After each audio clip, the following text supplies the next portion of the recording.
കഴുതയ്ക്ക് പറ്റിയ അമളി. ഒരിടത്തൊരിടത്ത് ഒരു ഗ്രാമത്തിൽ ഒരു കൃഷിക്കാരന് ഒരു കുതിരയും ഒരു കഴുതയും ഉണ്ടായിരുന്നു. കുതിരയെ കാണാൻ നല്ല ഭംഗിയായിരുന്നു. അവന് വളരെ വേഗത്തിൽ ഓടാൻ കഴിയുമായിരുന്നു. കൃഷിക്കാരൻ എങ്ങോട്ടെങ്കിലും യാത്ര പോകുമ്പോൾ കുതിരപ്പുറത്തായിരുന്നു പോയിരുന്നത്.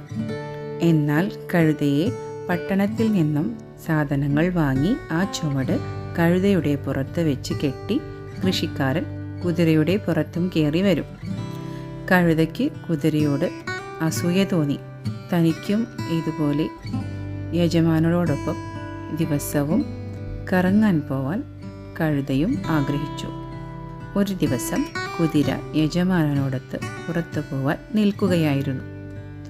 കഴുത ഓടി വന്ന് കുതിരയുടെ പിറകു വശത്ത് ശക്തിയായി അടിച്ചു. പ്രതീക്ഷിക്കാതെ ഉണ്ടായ അടിയിൽ കുതിര മറിഞ്ഞു വീണു. തൊട്ടടുത്തുണ്ടായിരുന്ന പാറക്കല്ലിൽ കുതിരയുടെ കാല് കൊണ്ടടിച്ച് പരിക്ക് പറ്റി.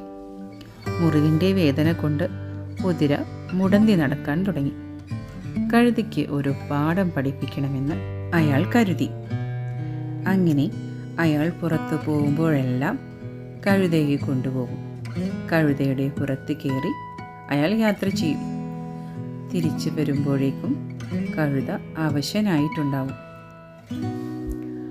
ഒരു ദിവസം കഴുതയുമായി അയാൾ പട്ടണത്തിലേക്ക് പോയി. തിരിച്ചു വരുമ്പോൾ പുറത്ത് വലിയൊരു ചുമടും അതും പോരാഞ്ഞ് കൃഷിക്കാരനോ കഴുതയുടെ പുറത്ത് കയറിയിരുന്നു. അവരെങ്ങനെ മെല്ലെ നടന്ന് വീടെത്തുമ്പോഴേക്കും കുതിരയാവാനുള്ള കഴുതയുടെ എല്ലാ ആഗ്രഹവും കഴുത വെടിഞ്ഞിരുന്നു.